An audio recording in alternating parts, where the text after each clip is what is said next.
Class 10th students, आज हम लोग जो हम लोग का जियोग्राफी का चैप्टर है वो रिसोर्स एंड डेवलपमेंट, इसका एक और टॉपिक हम लोग आज क्लियर करेंगे। और आज का हमारा पॉइंट है रिसोर्स प्लानिंग इन इंडिया। ठीक है, ये हमारा सेकंड वीडियो है, इसमें हम डिस्कस करेंगे रिसोर्स प्लानिंग इन इंडिया। इसमें क्या है, पहला पॉइंट है resource planning means identification and quantification of available resources along with their development. Resource planning should match there national development goal. यानी कि जो रिसोर्स प्लानिंग से यहाँ पे मतलब ये है कि उसको पहचानना रिसोर्स को और उसकी क्वांटिटी यानी कितनी मात्रा में वो उपलब्ध है रिसोर्स, उसके बारे में पता करना है। इसी से ही हम लोग कर सकते हैं, उसकी प्लानिंग कर सकते हैं कि हमारे पास कितनी मात्रा में रिसोर्स है, फिर वो कितना क्वालिटी का है और कितना है, इन सब के बाद ही जब हमें पता चलेगा तभी हम उसका प्रयोग कर सकते हैं। Resource planning should match there national development goal. यानी कि मेन उसका जो वो है, मेन गोल क्या है हमारे देश का, इसका देश का मेन गोल क्या है हमारा, कि जो भी हम रिसोर्स की प्लानिंग करें उससे हमारा एक तो देश का जो है, हमारे देश को डेवलपमेंट हो, विकास हो, ये मेन गोल है हमारे रिसोर्स प्लानिंग का। अब बात करें इंडिया में, in India the resource are vast but their development is insufficient or they are distribution unevenly. For some example are as follows.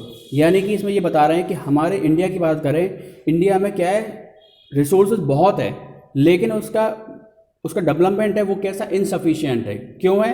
क्योंकि उसका जो डिस्ट्रीब्यूशन है वो क्या है, अनइवनली, यानी सब जगह समान रूप से संसाधन रिसोर्सेज का वो है, रिसोर्सेज हर जगह पे इवनली नहीं है। कहीं पर रिसोर्स ज़्यादा अवेलेबल है, कहीं पर रिसोर्स बिल्कुल ही नहीं है। ठीक है, तो जैसा कि इसमें बताया गया है, स्टेट, पहला पॉइंट है state like Jharkhand, Chhattisgarh and Madhya Pradesh are rich in coal and minerals.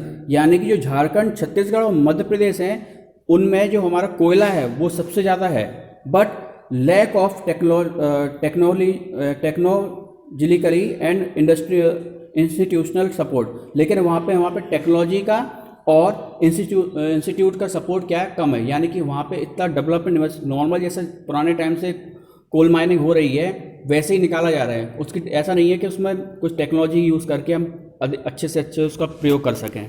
ठीक है, उसके बाद दूसरी बात क्या है, दूसरा पॉइंट है Arunachal Pradesh has abundant water resources but lack of infrastructure development. यानी कि हमारे अरुणाचल प्रदेश में क्या है, वाटर रिसोर्स बहुत ज़्यादा है बट वहाँ पे इंफ्रास्ट्रक्चर जो है, वहाँ पे पहुँचने की जो इंफ्रास्ट्रक्चर में बात कर सकते हैं, हमारी सड़कें, वाहनों का पहुँचना, ठीक है, तो ये सब चीज़ें वहाँ पे डेवलप नहीं है, तो हम लोग उसका पूरी तरह से यूज़ नहीं कर पा रहे हैं। बात करते हैं राजस्थान की, थर्ड पॉइंट में, Rajasthan is well endowed with wind and solar energy but lack water resource. मतलब कि राजस्थान में सबसे ज़्यादा क्या है, एयर, विंड एनर्जी और सोलर एनर्जी सबसे ज़्यादा है वहाँ पर का यूज़, बट वहाँ पे क्या है, पानी नहीं है, वाटर रिसोर्स नहीं है, तो वहाँ पे भी क्या है, अनइवन हो गया। Some state like Punjab, Haryana have poor resource base but they are economically develop. इसके अलावा पंजाब और हरियाणा जो हैं उनमें रिसोर्सेज क्या है, बहुत कम है, इस तरह के कोई भी रिसोर्सेज नहीं है, बट वो इकोनॉमिकली क्या है, बहुत डेवलप है। ठीक है, ऐसे ही the cold desert of Ladakh lack natural resources although its has rich cultural heritage. मतलब जो हमारा लद्दाख है वहाँ पे कौन सा है, जो नेचुरल रिसोर्सेज हैं बहुत कम है, लेकिन हमारा कल्चरल जो हेरिटेज है वो बहुत ज़्यादा है वहाँ पर। ठीक है, ये तो होगा हमारे इसके पॉइंट। इसके बाद बात करते हैं प्रोसेस ऑफ रिसोर्स प्लानिंग, कि किस तरह से रिसोर्स प्लानिंग के लिए क्या क्या प्रोसेस होती है जिस तरह से हम इसको रिसोर्स को प्रोसेस कर सकते हैं। पहला पॉइंट है identification and inventory of resource across the region of country. और मतलब इसमें पहला है कि हमें सबसे पहले आइडेंटिफाई करना है रिसोर्सेज को पूरे कंट्री में और रीजन के थ्रू। ठीक है, the involve serving, mapping, quantitative and qualitative और quantitative estimation and measuring of the resources. सबसे पहले क्या करना है हमें, उसमें क्या क्या चीज़ें इन्वॉल्व होंगी, पूरे देश में हमें उस रीजन को पता करना है जहाँ पर रिसोर्स अवेलेबल हैं, फिर वहाँ पे उसको सर्वे करना है। ठीक है, उसकी मैपिंग करनी है। मैपिंग से मतलब है अगर हमें रिसोर्स मिल जाता है तो उस पर मैप पे हमें शो करना कि इस प्रदेश में या इस राज्य में या फिर इसकी बात करें डिस्ट्रिक्ट में, उस एरिया में, उस जगह को लोकेट, मैप में आपने देखा होगा ना, लोकेशन दे देते हैं कि यहाँ पे ये रिसोर्स है, वहाँ पे उस तरह से।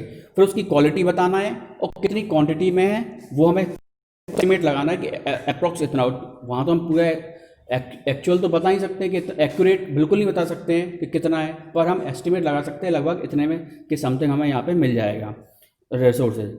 Planning of resource development using appropriate skill technology and institutional setup, और जो भी प्लान करना, जो भी रिसोर्स को डेवलप करने के लिए प्लान करना उसकी टेक्नोलॉजी के थ्रू, स्किल के थ्रू, और इंस्टीट्यूशन यानी संस्था जो है उसको खोल कर वहाँ पर सेटअप लगा के पूरी तरह से उसको डेवलप करना।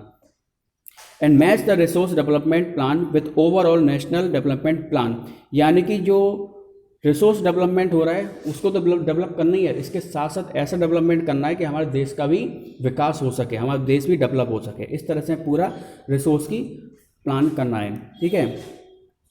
India is following the policy of resource planning from the every first 5 year plan rightly after the independence, यानी कि आज़ादी के बाद ही, वो कहते हैं ना इसमें जो पॉइंट है पंचवर्षीय योजना, आपने सुना होगा, पंचवर्षीय योजना को लागू किया गया, ठीक है, इन सब रिसोर्सों के डेवलपमेंट के लिए, ताकि उनका डिस्ट्रीब्यूशन सभी राज्य में बराबर हो सके, उसका देश के को डेवलप कर सकें। The availability of resource alone cannot being the process of development, necessary technology and institutional setup are also required, यानी इसमें ये बताया गया कि सिर्फ और सिर्फ उसका रिसोर्स, किसी देश के लिए रिसोर्स का होना ही काफ़ी नहीं होता, उस रिसोर्स का यूज़ करना, ठीक है, और उसको डेवलप करना, ये भी सबसे ज़्यादा रिक्वायर्ड पार्ट है। इसके बाद ही हम उस रिसोर्स का यूज़ कर पाएंगे और अपने देश को डेवलप कर पाएंगे। ये पॉइंट यहाँ बताया गया है। अभी तक मैं आप लोगों को इतना स्टडी करनी है, अगर इसमें कोई प्रॉब्लम हो तो आप मैसेज करके या कॉल करके पूछ सकते हैं। Thank you.